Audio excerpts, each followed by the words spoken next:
अस्सलामुअलैकुम नाजरीन, एक बार फिर से मैं आपकी खिदमत में एक ज़बरदस्त कहानी लेकर आया हूँ। आंटी के साथ मज़े। मेरे हाथ में तेल की बोतल थी। आंटी ने मुझसे कहा कि तुम तेल लगाकर मेरी मालिश करो। मुझे ये बात बहुत अजीब लगी, जिसे सुनकर मैं परेशान हो गया। आंटी कहने लगी, पहले लाइट बंद कर दो। ये पहली दफ़ा था जब आंटी ने मुझे लाइट बंद करने को कहा था। मैंने हैरत से पूछा, लाइट बंद क्यों करवा रही हैं?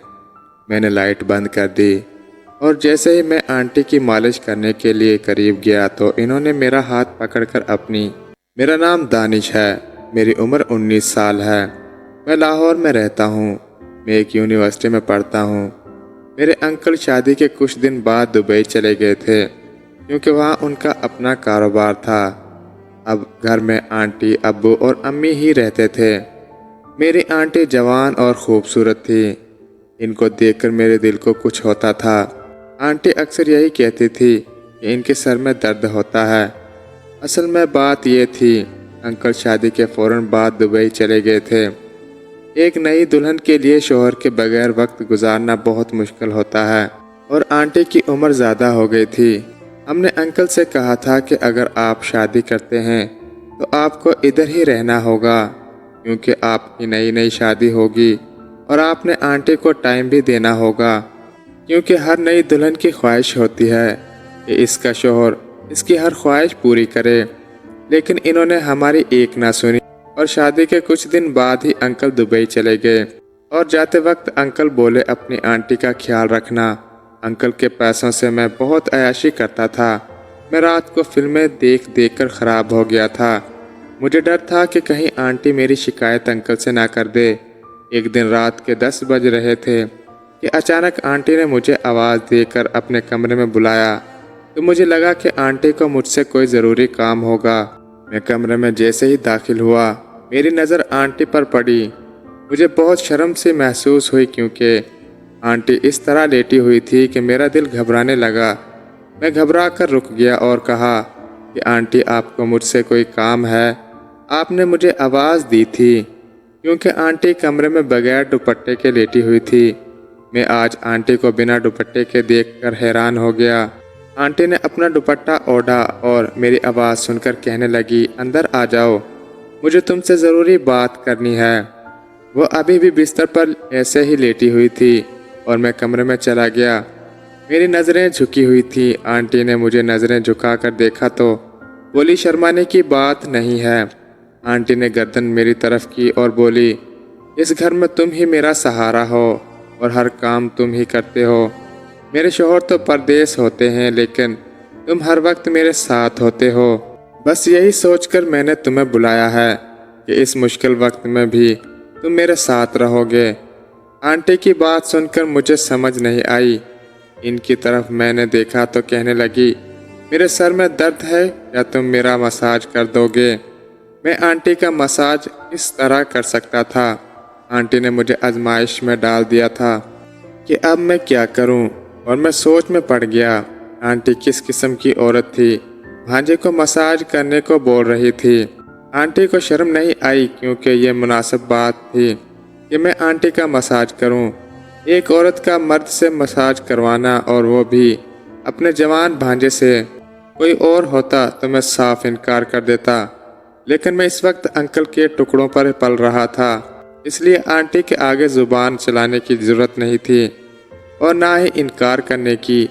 आंटी ने मुझे इशारे से तेल की बोतल मुझे दी और कहने लगी, ये बहुत अच्छा तेल है।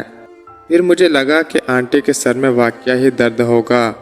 फिर मैंने तेल की बोतल उठाई और बिस्तर में इनके साथ बैठकर आहिस्ता आहिस्ता सर पर तेल लगाकर मालिश करने लगा। मैंने अपनी नज़रें झुकाकर रखी थी और मैंने अपने आप को कंट्रोल में रखा हुआ था, लेकिन मैं भी जवान लड़का था। कितनी देर अपने आप को बर्दाश्त करता।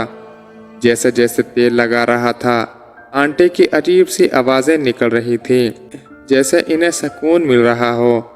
आंटी ने दोबारा मेरी तरफ नहीं देखा। मैंने अपनी नज़र आंटी के चेहरे पर की। आंटी की आवाज़ पूरे कमरे में गूंज रही थी। फिर आंटी को नींद आई थी। इसलिए आंटी ने आवाज़ें निकालना बंद कर दिया था। मैं उठकर इनके कमरे से बाहर आ गया था और मेरा दिल अजीब से तड़प रहा था, क्योंकि आंटी का लिबास और हुस्न कमाल का था। और सारी रात में यही सोचता रहा कि शायद मेरी सोच गलत हो। अगले दिन आंटी ने मुझसे कहा कि तुमने तो मेरा सारा दर्द ख़त्म कर दिया है, मैं तुम्हारी शुक्रगुजार हूँ। आंटी की बात सुनकर मैं बहुत शर्मिंदा हुआ और मैंने कहा, आंटी आप सारा दिन घर का काम करके थक जाती हैं, इसलिए मैं कोशिश करूँगा कि मैं आपके साथ कामकाज में साथ बटाऊँ। मेरी बात सुनकर आंटी कहने लगी, मेरी थकन कभी नहीं उतर सकती।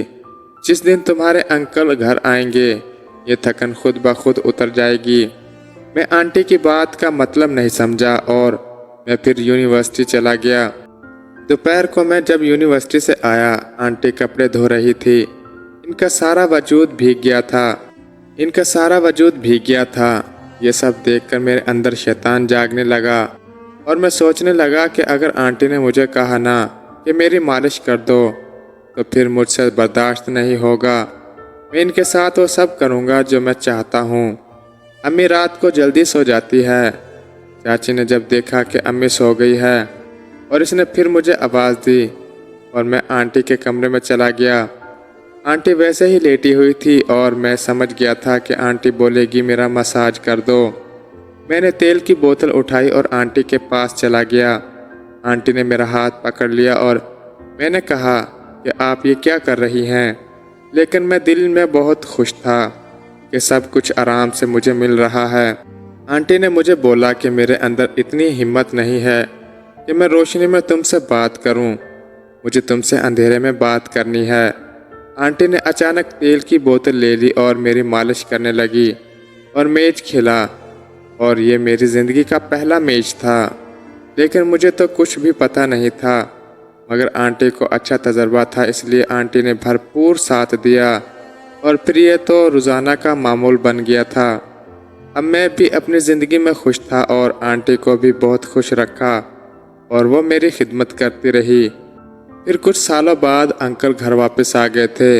अंकल के आने के बाद मैं और आंटी दूर दूर रहने लगे थे और अंकल के बाद हमने ऐसा कोई काम नहीं किया था जिससे अंकल को पता चल जाए और ये बात हमारे दरमियान ही राज रही। हाँ तो दोस्तों, ये थी आज की कहानी। अगर आपको ये कहानी पसंद आई है तो हमारे चैनल को लाइक, शेयर और सब्सक्राइब ज़रूर कर दें। शुक्रिया।